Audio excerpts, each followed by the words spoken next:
ചെറുപ്പം ഇതിലെ അപ്പച്ചൻ പറയാറുണ്ട്, ഇടാ മക്കള് ആണ് എൻ്റെ സമ്പാദ്യം എന്ന് എൻ്റെ അടുത്ത് എപ്പോഴും പറയുന്നൊരു അപ്പച്ചൻ്റെ ഒരു ഡയലോഗാണ് ഞാൻ എപ്പോഴും ഓർക്കാറ്.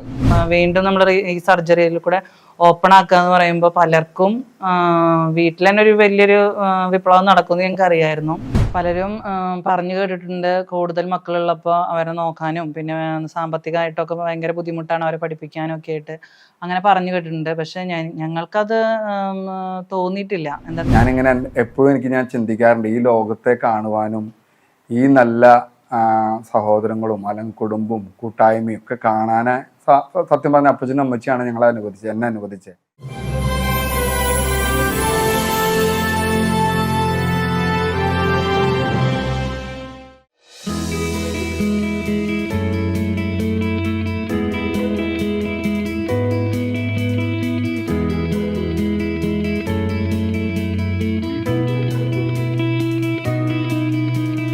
നാല് കുഞ്ഞുങ്ങളെ സിസേറിയനിലൂടെ സ്വീകരിച്ച ദമ്പതികൾ പ്രസവം നിർത്തുകയും വർഷങ്ങൾക്ക് ശേഷം വീണ്ടും ഒരു കുഞ്ഞിനെ സ്വീകരിക്കാൻ പ്രചോദനമുണ്ടായതനുസരിച്ച് റീ ഓപ്പൺ സർജറി ചെയ്ത് സിസേറിയനിലൂടെ തന്നെ അഞ്ചാമതൊരു കുഞ്ഞിനെ കൂടി സ്വീകരിച്ചിരിക്കുകയാണ്.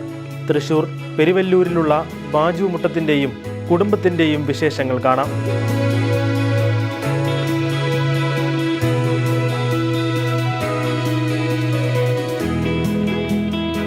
പ്രവാസിയായ ബാജുവിനും ഭാര്യ ഡീനയ്ക്കും ബെനീറ്റ, ബ്ലെസീറ്റ, ബെനഡിക്റ്റ, ബ്ലെസ് ജോസഫ് എന്നിങ്ങനെ 4 മക്കളാണ് ഉണ്ടായിരുന്നത്. 4 പേരും ജനിച്ചത് സിസേറിയനിലൂടെയായിരുന്നു. അമ്മയുടെ ആരോഗ്യത്തെ പ്രതിയും ഡോക്ടറുടെ ഉപദേശത്താലും പ്രസവം നിർത്തുകയായിരുന്നു. എന്നാൽ പിന്നീട് വർഷങ്ങൾക്ക് ശേഷം വീണ്ടും കുഞ്ഞിനെ സ്വീകരിക്കാൻ ദൈവം ആഗ്രഹിക്കുന്നതായി ഇവർക്ക് തോന്നി. അങ്ങനെയാണ് വീണ്ടും റീഓപ്പൺ സർജറി ചെയ്തത്. 5ാമനായി സിസേറിയനിലൂടെ ബെനറ്റ് ജനിച്ചു. ആഘോഷമായി നടത്തിയ ബെനറ്റിന്റെ മാമോദീസയ്ക്ക് തൃശൂർ അതിരൂപത സഹായമെത്രാൻ മാർ ടോണി നീലങ്കാവിൽ മുഖ്യ കാർമ്മികനായി. വിവാഹത്തിലൂടെ ദമ്പതികൾ ദൈവത്തിനുമുമ്പിൽ ഏറ്റെടുക്കുന്ന ഒരു ദൗത്യമുണ്ട്. അത് ദൈവം തരുന്ന മക്കളെ ദൈവ തൃക്കരങ്ങളിൽ നിന്ന് സന്തോഷത്തോടുകൂടി സ്വീകരിച്ച് അവിടുത്തെ സൃഷ്ടികർമ്മത്തിൽ ഭാഗവാക്കുകളാകുക എന്നുള്ളതാണ്. ഇവര് ഒരു കുടുംബമായിട്ട്, ഒരു ക്രിസ്തീയ കുടുംബമായിട്ട് സുവിശേഷം പങ്കുവയ്ക്കാനായിട്ട് അവര് ആഫ്രിക്കയിലെ ഉഗാണ്ടയിലേക്ക് പോകുന്നതിന് മുമ്പ് എൻ്റെ അടുക്കൽ പ്രാർത്ഥിക്കാനായിട്ട് വന്നപ്പോഴാണ് ഇവരെ ഞാൻ പരിചയപ്പെടുന്നത്.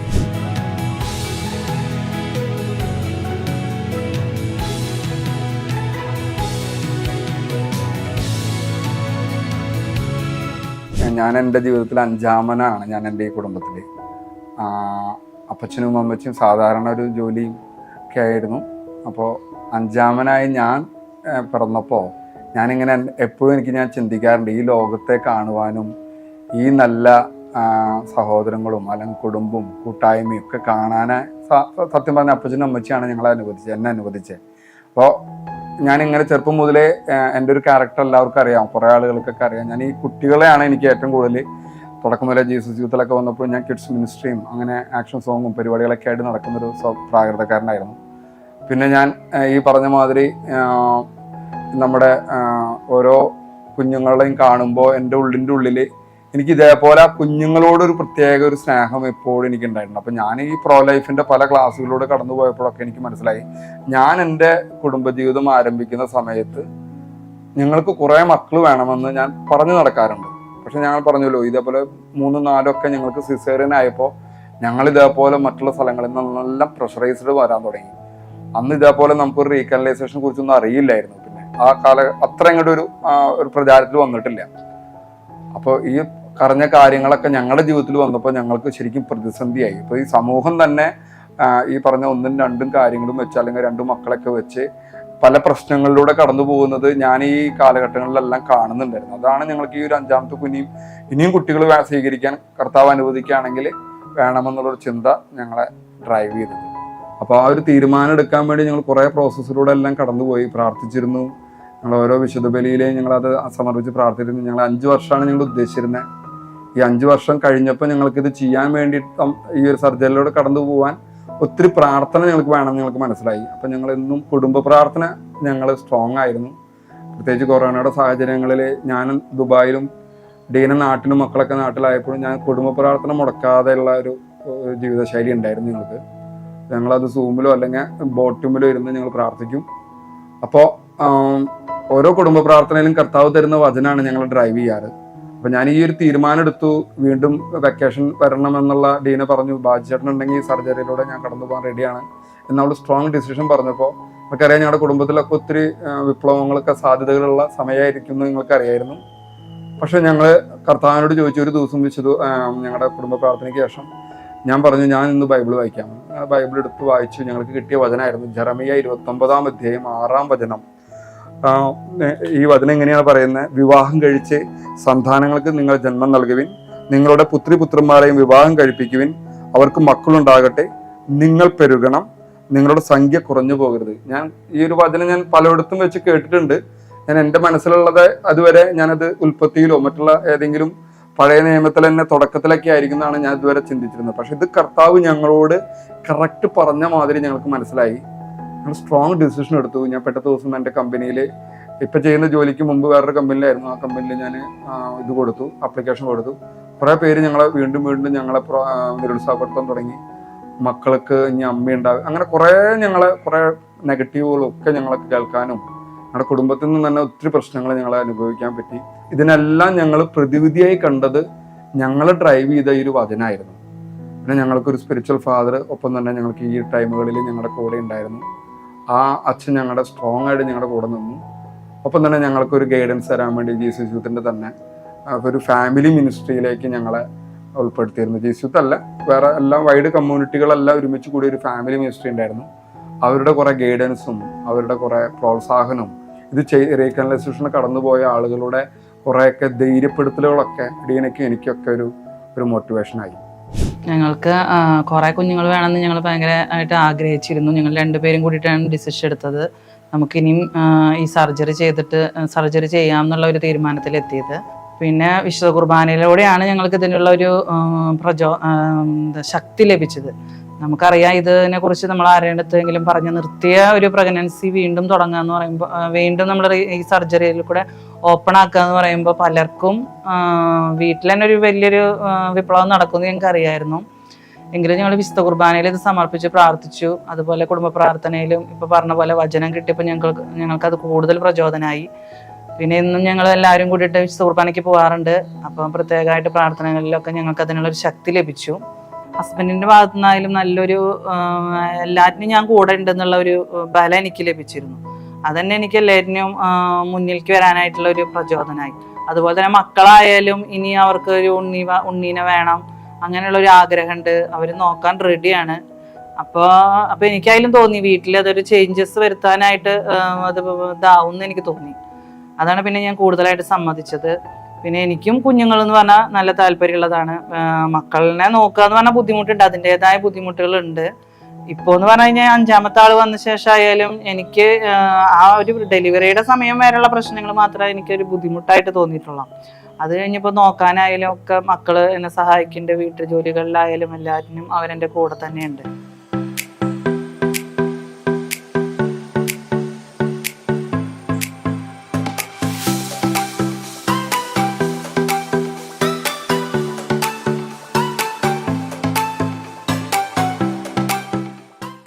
പുൽക്കാട്ടുശ്ശേരി മറിയം ത്രേസ്യ ഹോസ്പിറ്റലിലെ ഡോക്ടർ ഫിൻഡോ ആയിരുന്നു ഞങ്ങൾക്കിതിനെ സർജറിക്ക് വേണ്ടിയിട്ട് പിന്തുണ തന്നത്. ആൾക്കും ആൾ 9 സിസേറിയൻ വരെ ചെയ്തിട്ടുണ്ട്. അതുകൊണ്ട് ഞങ്ങൾക്കത് ഒരു ഭയങ്കര ധൈര്യമായി. മറ്റേ ഏത് ഹോസ്പിറ്റലിൽ പോയാലും 2 3 പറ്റുള്ളൂ എന്നൊക്കെ പറയാറുണ്ട് സർജറികൾ. പക്ഷെ ആള് അതുകൊണ്ടൊരു ബുദ്ധിമുട്ട് പറഞ്ഞില്ല. പലപ്പോഴും നമ്പർ കിട്ടാനും അവിടെ ഭയങ്കര തിരക്കുള്ളൊരു ഹോസ്പിറ്റലാണ്. അപ്പോൾ പലപ്പോഴും ഭയങ്കര ബുദ്ധിമുട്ടൊക്കെ വരാറുണ്ട്. പക്ഷെ ആളിനെ ഏത് സമയത്തായാലും വിളിച്ചാലും എന്തെങ്കിലും ബുദ്ധിമുട്ടുകളൊക്കെ പറഞ്ഞിട്ട് വിളിച്ചാലും ഒക്കെ ആള് നല്ലൊരു റെസ്പോൺസാണ് നമുക്ക് തന്നിരുന്നത്. പിന്നെ ഞാനും 4 ഡെലിവറി 4 ഹോസ്പിറ്റലിലൊക്കെ ആയിരുന്നു. പക്ഷെ അവിടെയൊക്കെ കണ്ടതിനേക്കാളും വളരെ ഒരു ഇതായിട്ട് തോന്നിയത് അവിടുത്തെ സ്റ്റാഫായിരുന്നു. നമുക്ക് നല്ലൊരു കെയറിങ് ആയിരുന്നു തന്നിരുന്നത്. പല ഹോസ്പിറ്റലിലും കണ്ടിട്ടുള്ളതിനേക്കാളും വളരെയധികം വ്യത്യസ്തമായിട്ടുള്ള ഒരു അനുഭവമായിരുന്നു അവിടുത്തെ സ്റ്റാഫുകളിൽ നിന്നൊക്കെ നമുക്ക് ലഭിച്ചത്. പിന്നെ ഡോക്ടർ 9 സിസേറിയൻ വരെ ചെയ്തിട്ടുള്ള ഒരു വ്യക്തിയാണ്. അത് ഞങ്ങൾക്കൊരു പ്രത്യേക ഒരു ഒരു ഇത് പ്രചോദനം കിട്ടാനായിട്ട് ഇടയായി. ചെറുപ്പം ഇതിലെ അപ്പച്ചൻ പറയാറുണ്ട്, ഇടാ മക്കള് ആണ് എൻ്റെ സമ്പാദ്യമെന്ന് എൻ്റെ അടുത്ത് എപ്പോഴും പറയുന്നൊരു അപ്പച്ചൻ്റെ ഒരു ഡയലോഗാണ് ഞാൻ എപ്പോഴും ഓർക്കാറ്. അപ്പോൾ ഈ വചനത്തിലൂടെ കടന്നു പോയപ്പോൾ നമുക്കൊക്കെ വേണ്ടത് ഒരു ബ്ലൈൻഡ് ഫെയ്ത്ത് ആണ് ഇതിൻ്റെ പിന്നിൽ വേണ്ടതെന്നുള്ളത്. നമ്മളിത് 4, 3, 7, 3, 10 ഇങ്ങനെ കണക്ക് വെച്ച് പഠിച്ച് ഒരു വിശ്വാസത്തിന് വേണ്ടി വെയിറ്റ് ചെയ്തിട്ട് കാര്യമില്ല. നമുക്ക് കർത്താവ് വഴി നടത്തും എന്ന് പറയുന്നൊരു വിശ്വാസം, പണ്ടത്തെ നമ്മുടെ മാതാപിതാക്കളൊക്കെ ഉണ്ടായിരുന്ന ആ ഒരു വിശ്വാസമാണ് ഇതിൻ്റെ പിന്നിൽ വേണ്ടതെന്നുള്ളത് മനസ്സിലായി എനിക്ക്. അപ്പോൾ ഓരോ മക്കൾ വരുമ്പോഴും ജീവിതത്തിൽ പല പ്രതിസന്ധികൾ, സാമ്പത്തികം അല്ലെങ്കിൽ അടുത്തൊരു സ്റ്റെപ്പ് എങ്ങനെ മുന്നോട്ട് പോകേണ്ടതെന്ന് പോലും ഞങ്ങൾക്ക് അറിയില്ലായിരിക്കാം. പക്ഷെ ഇതിലെല്ലാം കർത്താവ് ഇങ്ങനെ വഴി തെളിയിച്ച് ഞങ്ങളെ നടത്തുന്നത് ഓരോ പ്രാവശ്യവും ഞങ്ങൾക്ക് ഞങ്ങളുടെ ജീവിതത്തിൽ അനുഭവിക്കാൻ. ഡീന ആയാലും ഒരു സാധാരണ ഒരു യാഥാസ്ഥിക കുടുംബത്തിൽ നിന്ന് വന്ന കൊച്ചായിരുന്നു. ഞാൻ അവളോടൊക്കെ തുടക്കകാലം ചോദിച്ചിരുന്നു, 1, 2 മതി ചേട്ടാ എന്നൊക്കെ പറയുന്ന സമയങ്ങളുണ്ടായിരുന്നു. അവൾക്ക് ഓരോ മക്കൾ വരുമ്പോഴും വീട്ടിൽ പുതിയ സന്തോഷം വരുന്നതും ജീവിതത്തിൽ കുറെ മാറ്റങ്ങൾ, മെറ്റീരിയലിസ്റ്റിക് മാത്രമല്ല ജീവിതത്തിൽ വരുന്ന മാറ്റങ്ങൾ അവൾ കണ്ണുകൊണ്ട് കാണുകയും ഒക്കെ ദർശിക്കുകയൊക്കെ ചെയ്തത് ആ ഒരു എക്സ്പീരിയൻസ് ഞങ്ങൾക്ക് മനസ്സിലായി. ഇവരെ മക്കളെ സ്വീകരിക്കുമ്പോൾ ഞങ്ങൾക്ക് മക്കളുണ്ടാവുമെന്ന് ചിന്തിച്ചിട്ടല്ല ഞങ്ങൾ ഈ ഒരു റീകനലൈസേഷൻ പ്രോസസ്സിലൂടെ കടന്നുപോയാൽ ദൈവത്തിന് മുമ്പിൽ നീതിയോടെ ജീവിക്കുക, ജീവന് തുറവിയായിട്ട് നിൽക്കുക, ഇതൊക്കെയാണ് നമ്മുടെ ഒരു കൺസെപ്റ്റ് ഉണ്ടായിരുന്നത്. മക്കളെ കർത്താവാ തരുന്നത്. ഇപ്പോഴും ഇനിയിപ്പോൾ 5 കഴിഞ്ഞു, ഇനിയും കർത്താവ് ആഗ്രഹിക്കുന്നു, കർത്താവ് അത് ഞങ്ങളുടെ ജീവിതത്തിൽ ഇനിയും വേണമെന്ന് ആഗ്രഹിക്കുന്നുണ്ടെങ്കിൽ അതിനോടൊരു തുറവിയോടെ നിൽക്കാമെന്ന് മാത്രമാണ് ഇപ്പോഴും ഞങ്ങളുടെ ജീവിതത്തിൽ ചിന്തിക്കുന്നത്. പലരും പറഞ്ഞു കേട്ടിട്ടുണ്ട്, കൂടുതൽ മക്കളുള്ളപ്പോൾ അവരെ നോക്കാനും പിന്നെ സാമ്പത്തികമായിട്ടൊക്കെ ഭയങ്കര ബുദ്ധിമുട്ടാണ് അവരെ പഠിപ്പിക്കാനും ഒക്കെ ആയിട്ട് അങ്ങനെ പറഞ്ഞു കേട്ടിട്ടുണ്ട്. പക്ഷെ ഞങ്ങൾക്കത് തോന്നിയിട്ടില്ല. എന്താണെന്ന് വെച്ചിട്ടുണ്ടെങ്കിൽ വീട്ടിലായാലും മക്കളിൽ എല്ലാവരും കൂടി ഇപ്പോൾ വീട്ടിലെ പണികൾ ചെയ്യുകയാണെങ്കിലും എല്ലാവരും കൂടിയിട്ട് ഒരുമിച്ചാണ് ഞങ്ങൾ ചെയ്യുന്നത്. പ്രാർത്ഥനയിലായാലും പിന്നെ രാവിലെ എണീറ്റിട്ട് ഇവരെ കാര്യങ്ങളായാലും പലരും എന്നോട് പറഞ്ഞിട്ടുണ്ട്, നീ എങ്ങനെയാ അവരുടെ വീട്ടിലൊന്നും ചെറിയ പിള്ളേരായാലെങ്കിൽ കൂടിയും മക്കളൊന്നും പണി ചെയ്തിട്ടൊന്നും ഒരു പരിചയമൊന്നുമില്ല. പക്ഷെ ഇവിടെ പലരും ഇപ്പൊ പണിക്ക് ചേച്ചിമാർ വരുന്നുണ്ട്, പിന്നെ ബന്ധുക്കളായാലും വരുന്നുണ്ട്. അപ്പൊ അവരൊക്കെ ഐഡന്റിഫൈ ചെയ്തിട്ടുള്ളത് ഈ മക്കള് എനിക്ക് ഭയങ്കര ഹെൽപ്ഫുള്ളാണ് വെച്ചിട്ടുണ്ടെങ്കിൽ അവരാണ് ഇവിടുത്തെ കാര്യങ്ങളൊക്കെ കോർഡിനേറ്റ് ചെയ്യണതും അവിടുത്തെ കാര്യങ്ങൾ ചെയ്യണതൊക്കെ അവരാണ്. പിന്നെ നമ്മൾ ഒരു കുട്ടി 2 കുട്ടി എന്ന് പറയണത് പോലെ അവരെ നോക്കണ ബുദ്ധിമുട്ട് തന്നെയാണ് ഈ 5 മക്കളിനെ എനിക്ക് നോക്കുന്നതിലുള്ള ഒരിത് എനിക്ക് തോന്നിയിട്ടുള്ളത്. ഇതിന് ഒത്തിരി സാമ്പത്തിക ചെലവുണ്ട്. നമ്മൾ ഈ ഒരു ലോകത്തിൽ തന്നെയാണ്, ഈ ഒരു കാലഘട്ടത്തിലൂടെ തന്നെയാണ് കടന്നു പോകുന്നത്. നമുക്കറിയാം ഇതിനൊക്കെ ചെലവുകൾ ഉണ്ടെന്നുള്ളത്. പക്ഷെ ഞാൻ പറഞ്ഞല്ലോ നേരത്തെ, ഇതിന് തമ്പുരാനുമായിട്ടുള്ളൊരു ബന്ധം ഉണ്ടാവണം. ഒപ്പം തന്നെ നമുക്ക് തമ്പുരാൻ തരുന്ന ശക്തിയാണ് ഇതിൻ്റെ പിന്നിൽ. ഇത് വേറെ നമ്മളിത് ഒരു പെർഫോമൻസ് അല്ല, നമുക്കിപ്പോൾ ഒരു വേറൊരു രീതിയിലും നമ്മളിതിനൊരു ഒരു ഗ്ലോറി കിട്ടാൻ വേണ്ടിയിട്ടും അല്ല. ഇത് കർത്താവ് നമുക്ക് നൽകുന്ന ജീവനോടുള്ളൊരു ചിന്ത, സ്നേഹത്തിൻ്റെ ഒരു വലിയ ഉദാത്തമായ സാധനമാണ് സംഭവിക്കുന്നത്. അത് നമുക്ക് തടഞ്ഞു വെക്കാൻ പറ്റില്ല. അത് തമ്പുരാൻ തരുന്ന ആ ഒരു വലിയ ശക്തിയും പ്രചോദനം. ആരൊക്കെ എതിർത്താലും ദൈവം ഞങ്ങളുടെ കൂടെ ഉണ്ടെന്നുള്ളൊരു ചിന്തയായിരുന്നു. ഞാൻ ഈ ഒരു സമയത്തും ഈ തീരുമാനം എടുത്തപ്പോഴും സർജറി കടന്നു പോയപ്പോഴൊക്കെ ഞങ്ങളുടെ സഹോദരങ്ങളും അതുപോലെ ഞങ്ങളുടെ ഇവളുടെ ഭാഗത്തുള്ള അപ്പച്ചനും ഒക്കെ ഒത്തിരി എതിർത്താലും ഞങ്ങൾ സ്നേഹത്തിൽ തന്നെ നിന്നു. ഞങ്ങളുടെ ജീവിതത്തിൽ ഇതാണ് ഞങ്ങളെ ചിന്തിപ്പിക്കുന്നത്, ഇതാണ് ഞങ്ങളെ പ്രചോദിപ്പിക്കുന്നത്. ഇത് ഞങ്ങൾക്ക് തടഞ്ഞു വെക്കാൻ പറ്റില്ല. അപ്പൊ ആ ഒരു പോസിറ്റീവ് ഇത് വിശുദ്ധ കുർബാനയിൽ നമുക്ക് ഡെയിലി ലഭിക്കുന്നു. അതുപോലെ ഞങ്ങളെ ഒരുമിച്ചുള്ള പ്രാർത്ഥനയിൽ നിന്നല്ല, ഇതൊക്കെ ഒരുമിച്ച് ലഭിക്കുന്നത് കൊണ്ടാണ് ഇതിന്റെ പിന്നിൽ. സാമ്പത്തികം ഞങ്ങൾക്ക് ഇതുവരെ ഒരു തമ്പുരാനൊരു ഇതുവരെ ഞങ്ങളെ തടസ്സം കാണിച്ചിട്ടില്ല. ഞങ്ങൾക്കെല്ലാം വഴി തുറന്ന് തന്നിട്ടുണ്ട്. ഇപ്പൊ പ്രത്യേകിച്ച് ഇപ്പൊ ഞാൻ ഈ ഒരു മാമോദിസയ്ക്ക് വന്നപ്പോഴും കാര്യങ്ങളെല്ലാം ദൈവം ക്രമീകരിക്കുന്നത്, അടുക്കും ചിട്ടിയായിട്ട് ക്രമീകരിക്കുന്നതായിട്ട് ഞാൻ കാണുന്നുണ്ട്.